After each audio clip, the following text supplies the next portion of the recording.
मुख्यमंत्री युवा कार्य प्रशिक्षण योजनेमध्ये आता भरपूर ठिकाणी मोर्चा काढण्यात येणार आहे आणि आपण लास्ट व्हिडिओमध्ये सुद्धा बघितलं आहे की उपमुख्यमंत्री यांनी सुद्धा सांगितलं आहे की येत्या अर्थसंकल्प बैठकीमध्ये विद्यार्थ्यांच्या जाहीर मागण्या यावर चर्चा करण्यात येणार आहे आणि विद्यार्थ्यांनी कोणकोणत्या मागण्या ठेवलेल्या आहे ह्या सुद्धा आपण या अगोदर सुद्धा बघितलं होतं। तर एका पाठोपाठ एका जिल्ह्यामधून आता मोर्चाचे आयोजन करण्यात येत आहे। तर यावरती आता सरकारला विचार करावा लागेल। तर येत्या अर्थसंकल्प बैठकीमध्ये जेही मोर्चा निघत आहे आणि जे मागण्या विद्यार्थ्यांनी ठेवलेल्या आहेत त्यावर आता सरकार विचार करणार आणि त्यावरती आपल्याला कोणते प्रतिउत्तर मिळणार यासाठी आता संपूर्ण विद्यार्थी उत्सुक आहे आणि अपडेटची संपूर्ण विद्यार्थी आता वाट बघणार आहे की नेमकी सरकार यावर आता विद्यार्थ्यांच्या साईडने कोणकोणत्या मागण्या पूर्ण करणार आणि यामध्ये आता जे जुने विद्यार्थी आहे आणि नवीन विद्यार्थी यामध्ये आता कोणाकोणाला फायदा होईल आणि नेमकी नवीन जी भरती आहे यावरती सुद्धा अजून कोणत्याही प्रकारचे अपडेट उपलब्ध करून दिलेले नाही आहे। फक्त फॉर्म सुरू करण्याबद्दलच एक अपडेट उपलब्ध करून दिली होती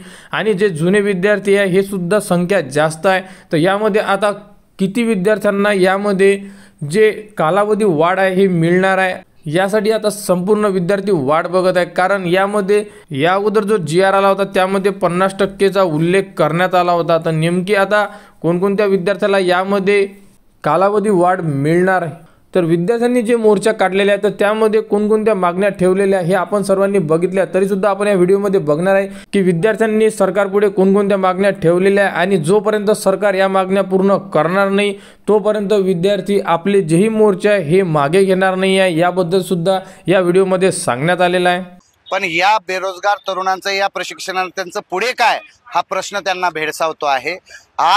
या प्रश्नासाठी राज्य शासनाचं लक्ष वेधण्यासाठी आज आम्ही जिल्हाधिकारी कार्यालयावर 2000 प्रशिक्षणार्थ्यांचा धडक मोर्चा काढून राज्य शासनाचं लक्ष वेधण्याचा प्रयत्न करतोय। राज्य शासनाला लक्षात आणून देतोय की हे बेरोजगार युवकामुळे आपल्या सरकारला खूप मोठी मदत झालेली आहे। आता ह्या बेरोजगार तरुणांचं समायोजन मुदतवाढीसह समायोजन आणि त्यांना वेतनामध्ये त्यांच्या वाढ ही झाली पाहिजे ही प्रमुख मागणी घेऊन आज आम्ही मोर्चा काढतोय। राज्य शासन यावर जर लक्ष केंद्रित करणार नसेल तर आम्ही आझाद मैदानाकडे आम्हाला एवढीच आशा आहे की आम्हाला पुढची मुदतवाढ द्यावी।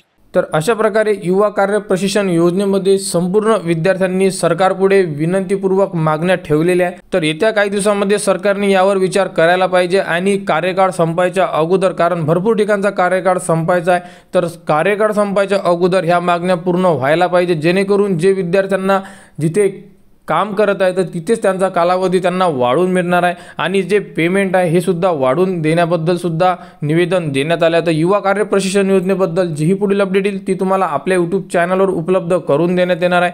त्यासाठी आपल्या चॅनलला सबस्क्राईब करा व हा व्हिडिओ इतरांपर्यंत शेअर करा।